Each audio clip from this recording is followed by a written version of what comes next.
오늘 저는 잠언 24장 23절부터 34절의 말씀을 가지고 지혜로운 자들의 말씀이라는 제목을 통하여 하나님 말씀을 증거하고자 합니다. 올해가 시작된 지 벌써 3일이 지났습니다. 사람들이 새해 해맞이를 한다고 다들 높은 곳이나 바다로 올라가 새해 다짐을 했다고 합니다. 그래서 곳곳에서 2024년에 뜨는 해를 보러 나갔다고 합니다. 이는 사람이 새해 첫날 아침에 뜨는 해의 기운을 받아 복을 기원하기 위함입니다. 어떤 사람은 새해를 보며 로또에 당첨되게 해주세요. 부자 되게 해주세요. 대학 가게 해주세요. 결혼하게 해주세요. 사업 번창하게 해주세요.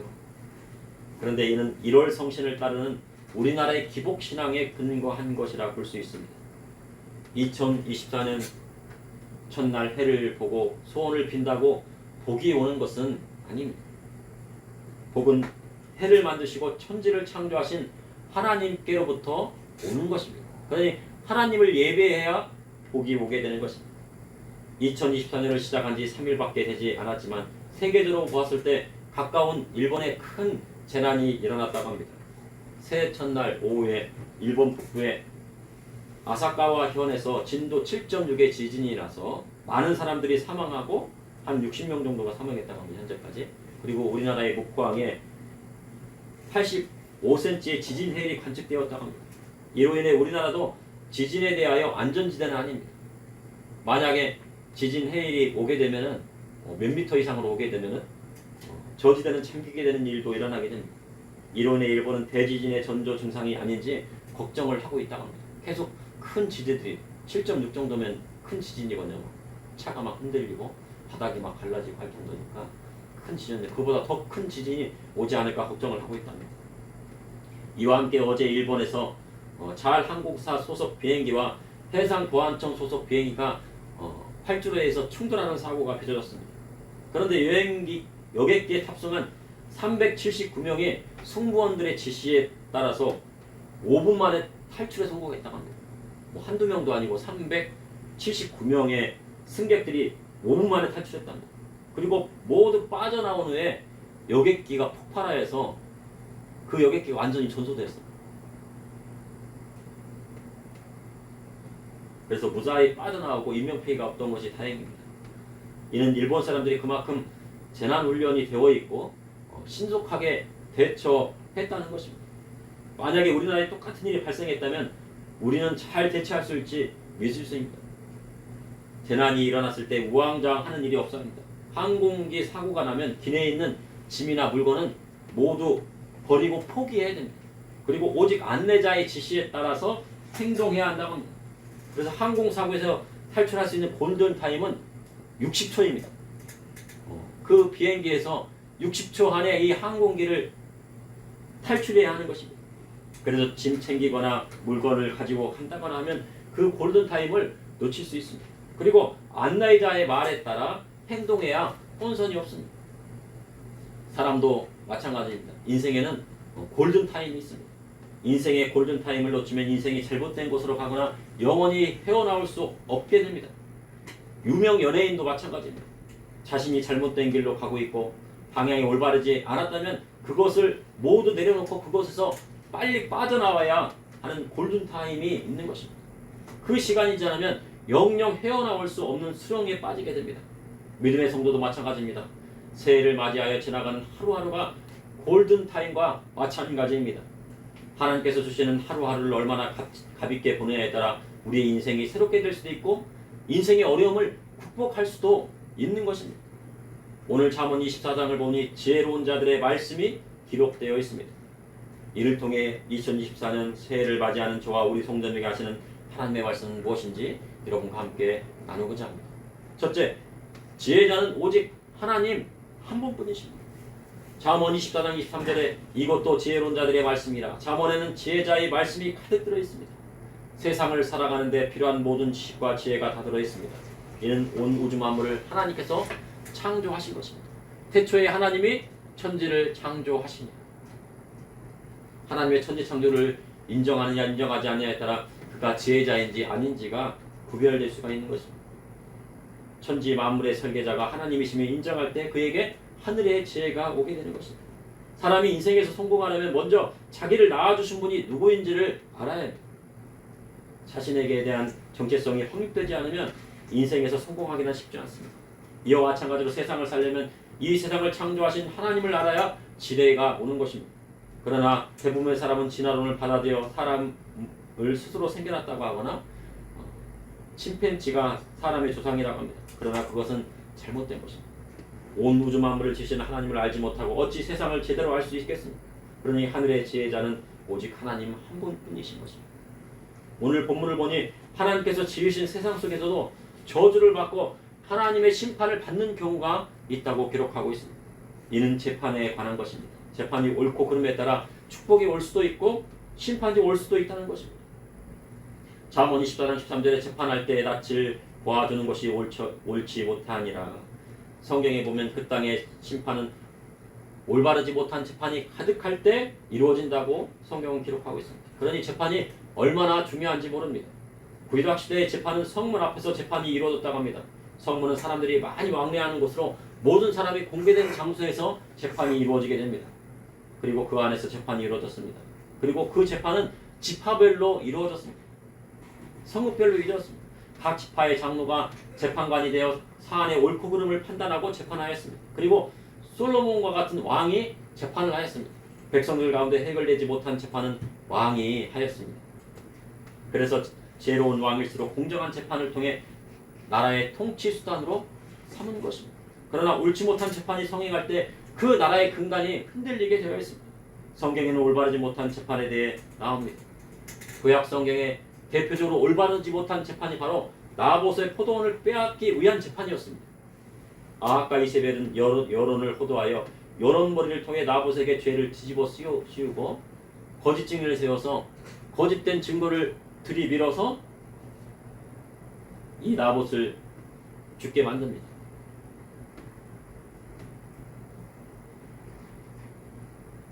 그리고 신약성경에는 예수님께서 빌라도에 의해 올바르지 못한 재판을 받으시고 십자가에 못 박혀 죽으셨습니다.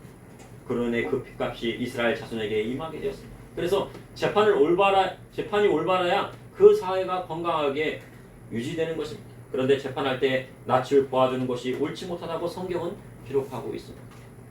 낯을 보아준다는 것, 그 사람의 바로 얼굴을 인정하고 잘 보아주겠다는 뜻입니다. 때로는 정에 이끌려 재판의 판결이 형성되거나 사람의 정치적인 이외의 관계를 인하여 형량을 줄이는 경우도 있다고 합니다.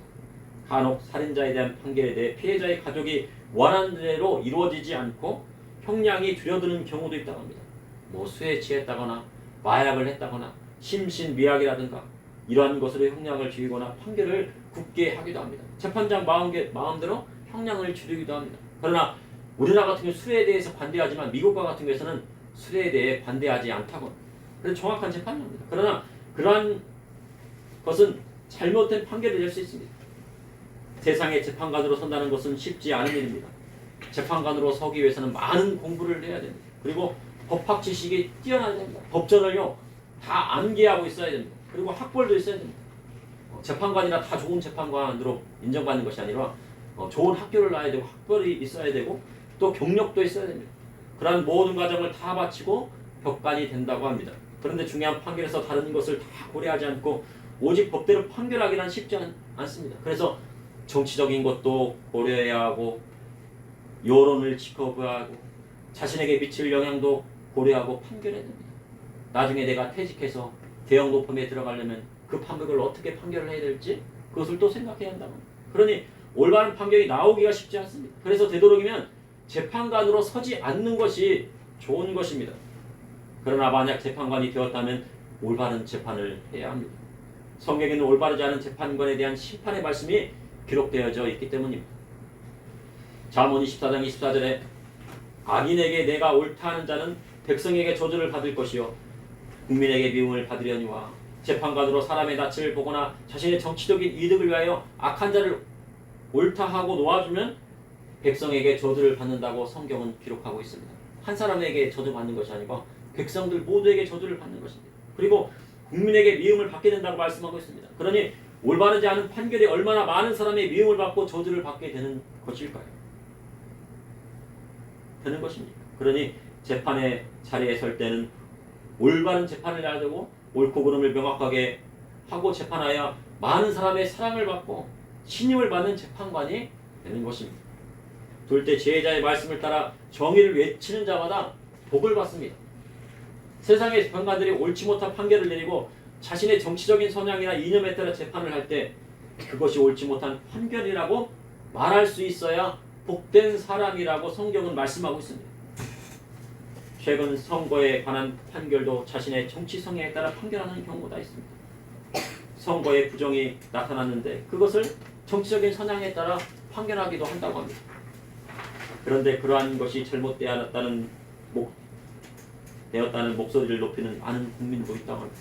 성경은 재판의 부정에 대해 목소리를 높이는 사람이 복된 길을 가고 있는 사람이라고 기록하고 있습니다. 그러나 그렇게 외치기는 쉽지 않습니다. 재판에 대해 잘못된 것을 알려면 먼저 법을 알아야 된다. 법을 알지 못하면 재판관이 잘못된 판결을 하지 못했는지 알 수가 없었습니다. 조선시대에 가난한 사람들이 재판을 받을 때 제대로 된 판결을 받지 못했습니다. 그것은 무슨 이유입니까? 모든 법이 무엇으로 되어 있어요? 한자로 되어 있어요. 그러니 한글도 모르는 사람이 한자를 어떻게 알 수 있겠습니까? 지방의 관리들이 이것이 법이야 하면 그것이 법이 되었습니다. 그러니 먼저는 법에 대해서 알아야 됩니다. 지식이 없이는 비판할 수도 없는 것입니다. 그러니 복받는 길이란 결코 쉬운 일은 아닙니다. 잠언 24장 25절에 오직 그를 견책하는 자는 기쁨을 얻을 것이요 또 좋은 복을 받으리라. 잘못된 재판을 하는 재판관을 견책하는 자는 기쁨을 얻을 것이라 하셨습니다. 그러한 것은 쉽지 않은 일입니다. 북이스라엘 이 왕비 이세벨은 이스라엘의 장로에게 편지하여 나봇에게 거짓 증인을 세워 죽이려 할 때 그 성읍의 장로들이 그대로 행합니다. 그로 인해 이스라엘 골짜기에 큰 전쟁이 일어나 그곳에 피가 났죠. 그런데 만약 그것이 잘못되었다고 올바르지 못한 판결을 하지 않겠다고 하면은 그러한 장로들이 있다고 하면 그는 도리어 나봇보다도 이 장로가 올바른 재판하는 장로가 곤란에 빠지게 되는 것입니다. 그러나 그것이 하나님의 정의라면 그것을 외칠 수 있어야 하는 것입니다. 올바르지 못한 재판을 하는 재판관에 대해 하나님의 정의를 외치는 사람은 기쁨을 얻게 되고 좋은 복을 얻게 된다고 성경은 기록하고 있습니다. 적당한 말로 대답하면 입맞춤과 같으니라. 적당하다는 말은 어떤 뜻일까요? 성경에 적당하다는 뜻은 정직한 말이라는 뜻이 있습니다. 적당하다는 말은 그냥 적당히 대충대충 하는 말이 아니라 올바르고 정의로운 말을 말씀하고 있는 것입니다. 믿음의 성도는 적당한 말을 해야 합니다. 그것은 정직하고 올바른 말만 해야 복 있는 사람이라는 뜻이 있습니다. 복된 사람이 되려고 하면은 정직한 말, 올바른 말을 해야 하는 것입니다. 잠언 24장 27절에 내 일을 밖에서 다스리며 너를 위하여 밭에서 준비하고 그 후에 내 집을 세울지니라. 내 일을 밖에서 다스린다는 것은 성도의 사회활동을 말합니다. 성도의 사회활동이란 정치활동을 뜻하는 것입니다. 자유민주주의 국가에서 정치 비판을 해야 나라가 올바로 서는 것입니다. 북한과 중국과 같은 공산주의 국가나 사회주의 국가에서는 정치 비판을 하게 되면 곧바로 잡혀가 목숨을 잃게 됩니다. 그러나 종교의 자유가 있는 나라에서는 정치 비판을 해야 사회가 올바로 서는 것입니다. 자유가 있는 나라에서만 내 일을 밖에서 다스릴 수 있습니다. 그래서 자유를 얻게 되는 것입니다. 정치 비판을 할 수 있어야 진정한 자유가 오게 되는 것입니다. 그리고 종교의 자유가 중요합니다. 자유를 얻기 위해서는 종교의 자유에서 자유가 오게 되는 것이기 때문입니다. 종교의 자유는 아무 종교나 자신이 선택하여 믿는 것을 뜻하는 것이 아니라 하나님을 예배하는 자유가 있는가를 말하는 것입니다. 나는 이 종교 믿고 싶어 저 종교 믿고 싶어 해서 아무 종교나 내가 택할 수 있는 자유를 말하는 것이 아니라 하나님을 예배하는 자유가 바로 종교의 자유인 것입니다. 그것이 헌법의 가치입니다. 그래서 종교의 자유가 있는 하나님을 예배하는 자유를 가진 나라마다 그리고 가정마다 하나님께서 복을 주시는 것입니다. Prepare your outside work라고 오늘 본문의 말씀에 킹 제임스 성경에는 나와 있습니다. Prepare, 준비한다는 것입니다. Your outside work, 너의 밖의 일. 너의 밖의 일은 무엇입니까? 하나님 말씀대로 사회활동이나 정치 비판을 하고자 하는 사람은 먼저 준비해야 할 것이 있다는 것입니다. 하나님 말씀대로 사회활동을 하고 정치를 비판하는 사람은 복된 사람인데 그 사람은 먼저 준비할 것이 있습니다. 무엇을 먼저 준비하라고 하셨습니까? 먼저 밭을 준비해야 한다고 성경은 기록하고 있습니다. 땅이 있어야 곡식과 채소를 얻을 수 있습니다. 이스라엘은 논이 없습니다. 모두 밭입니다. 그 밭에는 밀과 보리를 씨 뿌립니다. 그리고 그것을 거둡니다. 그리고 밭에는 채소를 기릅니다. 이는 경제에 자립된 사람만이 사회활동이나 정치를 비판할 수 있다는 말씀입니다. 그 다음에 내 집을 세우라 하셨습니다. 하나님의 정의를 이 땅 가운데 실현하고 세상으로부터 경제 자립하고 그 다음에 집을 세우라 하신 것입니다. 그럴 때 하나님께서 넘치는 복을 그 집안에 내려주신다고 했습니다. 그래야 하나님께서 그 가정에 축복을 주십니다. 믿음의 성도가 사회활동이나 정치 비판을 하지 않으면 신앙의 자유를 빼앗기는 때가 오게 되는 것입니다. 먼저는 나라와 민족을 올바로 세워야 개인의 자유도 있습니다. 북한이나 중국이나 신앙의 자유도 없는 곳에서는 개인의 자유도 없습니다. 그리고 올바른 재판을 구하기는 더욱이 어려운 것입니다. 그래서 성경은 하나님 말씀대로 사회 정의를 외치고 올바르지 못한 정치를 회개시키는 운동을 하라 하신 것입니다. 과거 교회에서는 종교 윤리를 외치며 교회와 성도가 정치 활동에 참여하는 것을 금하게 하였습니다. 그러나 이 시대는 성도로 사회 활동과 정치 비판에 참여하는 시대가 되었다는 것입니다. 셋째, 지혜 있는 성도는 주님 말씀대로 거짓을 미워하고 선을 행해야 합니다.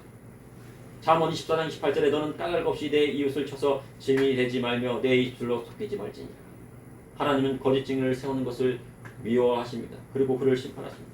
그러니 믿음의 성도는 거짓 증인에 서서 거짓된 증인으로 재판에 서서는 안 되는 것입니다. 공산주의나 사회주의자는 자신들의 이념을 위해서는 거짓을 일삼습니다. 목적이나 목표를 이루기 위해서는 수단과 방법을 가리지 않는다 합니다. 그들의 목표를 이루기 위해서는 서슴없이 거짓을 말합니다. 그러나 그것이 잘못된 것입니다. 선한 목적에다도 수단과 방법을 가리지 않고 목표를 세워 그것을 이루면 그것은 선한 목적이라 할 수 없습니다. 정치인 중에 자신의 정치적인 목적을 이루기 위해 수단과 방법을 가리지 않는 사람이 있습니다. 그 사람의 주변에 있는 사람이 막 다 죽어나가요. 그럼 되겠습니까? 안 되죠. 선한 목적이 아닙니다. 이는 하나님 앞에 악한 사람입니다. 잠언은 까닭 없이 내 이웃을 쳐서 까닭 없이 내 이웃을 친다는 것은 이유가 없다는 것입니다. 과거에 누가 개구리에게 돌을 던지나 라는 말이 있습니다. 어린아이들이 개구리에게 돌을 던지지만 그 맞는 개구리는 어떻습니까? 목숨을 잃을 수 있는 것입니다. 돌에 맞아서. 그런데 요즘은요, 최근에 아파트에 까닭 없이 무엇을 던지는 사람들이 있다고 합니다. 닭뼈도 막 던진다고요. 치킨을 막 던져가지고 치킨을 맞은 사람이 중상을 당했어요. 고층에서 막 떨어지니까, 막 20분 높이에서 떨어지니까 그것을 맞고, 근데 그 사람의 특별한 이유가 없어요. 부모님이 들어와가지고 치킨 먹는 걸 걸려가지고요. 그걸 먹다가 몰래 먹다가 그 증거를 없애려고 버렸다 합니다. 까닭이 없잖아요. 까닭 없이 이유 없이 한 행동이 이웃에게 큰 고통을 주는 것입니다. 그렇게 거짓 증인을 서고 속이는 입술을 가지게 되면 악인이 심판받을 때 그 사람도 함께 받는 것입니다.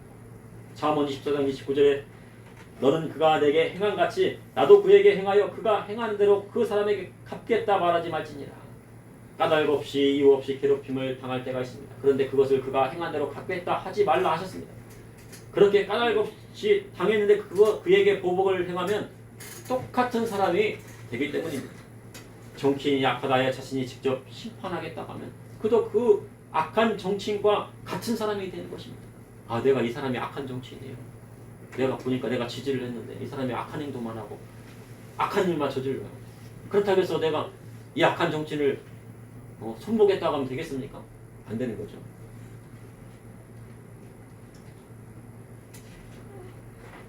정치인이 악하다여 자신이 직접 심판하겠다고 하면 그도 악한 정치인과 같은 사람이 되는 것입니다. 그러니 요나 선지자처럼 그것이 잘못되었다고 세상에 외칠 수 있는 사람이 되어야 합니다. 그 사람이 잘못되었다고 외칠 수 있어야 돼요. 그런데 이러한 정치 활동도 부지런한 자만이 할 수 있다는 것입니다. 게으른 사람은 할 수 없다고 성경은 기록하고 있습니다. 잠언 24장 30절에 32절에 내가 게으른 자의 밭과 지혜 없는 자의 포도원을 지나며 본즉 가시덤불이 그 전부에 퍼졌으며 그 지면이 거친 풀로 덮였고 돌담이 무너져 있기로 내가 보고 생각이 깊었고 내가 보고 훈계를 받았노라. 지혜자가 한 밭과 포도원을 지나다가 교훈을 얻었다고 합니다. 그 밭에 밭과 포도원을 보니까 무엇이 많습니까? 거친 가시덤불로 막 덮인 거예요. 가시덤불은요 하나가 생기기 시작하면요 온 밭으로 퍼져나가요. 칡뿌리도 똑같아요. 칡뿌리도요 칡이 하나 생기기 시작하면 그것을 제거하지 않으면 온 산을 막 칡뿌리로 칡으로 다 덮어요. 가시덤불도 마찬가지. 이스라엘의 가시덤불. 가시덤불 어떻습니까? 그것이 막 사람을 찌르죠. 못 쓰는 밭이 되는 거예요. 그리고 그 포도원에 뭐가 있어요? 그 지면은 거친 풀이 덮였다고 나와 있습니다. 거친 풀이 덮이게 되면요 그것을 뽑기도 어려요. 작은 풀들은 그냥 뽑으면 되지만 거친 풀은요 그 뿌리가 그래서 뽑기도 못해요. 그리고 무엇이 무너졌습니까? 돌담이 무너졌습니다. 돌담은 왜 쌓아놓았습니까? 포도원 주변으로 돌담을 막 쌓아놔요. 왜 쌓아놔요? 여우 한 마리가 들어오면요 온 포도원의 포를 다 따먹고요. 그냥 막 그 한 마리 자체가 포도원 하나를 엉망으로 만들어놔요. 그러냐 돌담을 쌓았죠. 근데 그 돌담이 무너지고 허물어졌습니다. 그러니까 여우가 들어와도요 그 밭을 온전히 다 망가뜨리겠다는 거예요. 그래서 지혜자가 그것을 깊이 생각하고 그것을 보고 훈계를 얻었다고 기록하고 있습니다.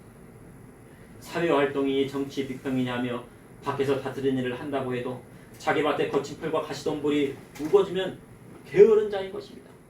아 내가 교회 일에 열심히고 교회를 위해서 봉사를 해야 되겠다. 그런데 집안에 가니까 먼지가 막 수북히 쌓여요. 자식들 하나님 말씀대로 가르치지 않으면 모든 것이 헛것이라는 거예요. 먼저 무엇부터 돌보라고요? 정치 비판 사회활동 하기 전에 자기 집안부터 돌보라는 거예요. 자기 집안을 돌보지 않는 사람은 무슨 자라고요? 게으른 자라고 하는 거죠. 사회활동이나 정치 비판도 밭과 포도원을 잘 다스리고 소출이 나와야 할 수 있다는 거예요. 경제 자립이 되지 않고는요 사회활동이나 정치 비판이 나올 수 없는 것입니다. 먼저 집안을 잘 다스리는 자만이 사회활동도 가능한 것이에요. 잠언 24장 33절에 34절에 내가 좀 더 자자 좀 더 돌자 손을 모으고 좀 더 누워있자 하니 내 빈궁이 강보같이 오며 내 궁핍이 군사같이 이르리라. 좀 더 자자 좀 더 돌자 손을 모으고 좀 더 눕자 하면 빈궁이 강도같이 오게 되고 궁핍이 군사같이 이르게 된다고 하는 것입니다. 교회 일도요 자기 삶에 부진한 사람이 하나님 일도 하는 것입니다. 좀 더 자자 좀 더 눕자. 게으른 사람은 하나님 일도 게으르게 하는 거예요. 자기 삶에서 부진한 사람이 사회활동도 하고 정치 비판도 하는 것입니다. 정치 비판도 세상의 옳고 그름을 알아야 하고 법도 알아야 무엇이 잘못되는지 압니다. 정치 비판을 하는데 법을 알지 못하고 어떻게 정치 비판을 하겠습니까? 우선 법도 알아야 되고 세상에 있는 사회도 알아야지 비판도 할 수 있죠. 그러니 성경도 알고 열심히 공부해야 그러한 것도 알 수 있는 시대가 된 것입니다. 최근에요 공과대학의 아주 유명한 공과대학의 교수님이요. 그리고 이 교수님은 또 공학 박사입니다. 근데 이 공학 박사이신 교수님이 목사님이 되셨어요. 그래서 목회 사역도 하고 정치 발언도 하는 것을 봤습니다. 아 근데 정치 발언하는데 아주 세게 하더라고요. 저도 부럽습니다. 그렇게 좀 세게 했으면 좋겠는데 이제 시대가 바뀌어요. 어린 여러분 시대가 어떻게 됐다고요? 바뀌었어요. 공학 박사님이고 대학교 교수님이 무엇이 되었다고요? 목사님이 되셨대요. 이제 시대가 바뀌었어요. 신앙만 한다고 목회사역을 하는 시대는 벌써 지나가고 새로운 패러다임으로 사회가 바뀌고 있다는 거예요. 여러 가지 방면으로 공부해야 목회사역도 할 수 있는 시대가 되었습니다. 그리하려면 먼저 성경을 올바로 해야 돼요. 성경을 읽어야 돼요. 그리고 올바른 성경관을 가지고 있어야 되고요. 옳고 그름을 판단할 수 있는 지혜의 눈도 필요하고 그리고 세상의 모든 지식들도 다 알고 있어야 돼. 있어야 사회활동도 하고 정치 비판도 할 수 있는 거예요. 그래야 이 사회가 어떻게 되는 거예요? 올바로 세워져요. 과거에 일반 대학 못 가고 성적이 안 되면 어디 갔습니까? 신학대학 간다고 할 정도로 쉬운 곳이었습니다. 나는 저 대학에 가고 싶은데 Y 대학에 가고 싶은데 저기 뭐 공과나 아니면 공학과나 아니면 의대나 이런 데는 점수가 높으니까 못 가요. 아유 그러니까 나는 신학대학이나 가야지 할 정도로 쉬운 곳을 생각했어요. 아 그래도 Y 대학은 나왔잖아. 막 그렇게 하잖아. 그런데 이제는요 그에 더해 신학대학의 정원을 못 채우는 현상이 일어나고 있다고 합니다. 옛날에는 공부 못하면 신학대학 간다고 그랬는데 이제는 신학대학 간다는 사람조차 없다는 거예요. 그러나 신학은요 최고의 엘리트가 해야 하는 거예요. 유럽에서요 최고의 기독교 문화가 부흥했던 시절에는요 최고의 학문이 뭐예요? 신학, 과학, 수학, 철학, 음악 그리고 운동, 체육까지 이 모든 것을 다 선별받았다는 거예요. 신학은요 최고의 엘리트가 해야 됩니다. 왜냐하면 이제 공부하지 않고 학별이 없으면요 목회자도 인정받지 못하는 시대가 되었다는 것입니다. 세상도 마찬가지입니다. 박사는 해야 그의 정치 비평에 대해 사람들이 귀를 기울인다는 거예요. 과거에는 어떻게 해요? 아유 조금 아무 대학이나 나오고 뭐 정치를 한다고 그러면 인정을 해줬잖아요. 근데 이제는요 인정을 안 해줘요. 정치 평론하는 사람들 박사 정도는 돼야지 그 사람의 말에 기울여요. 서울대에 나오고 하버드 정도는 나와야 인정해주는 시대가 되었다는 거예요. 그만큼 세상이 지식이 넘쳐나고 학력 인플레이션이 이루어지고 있습니다. 그러한 시대의 성도는 세상에 뒤처져서는 안 돼요. 하늘의 지혜를 받아 세상 지식을 뛰어넘어야 하는 것입니다. 어린 여러분 그렇게 할 수 있겠어요?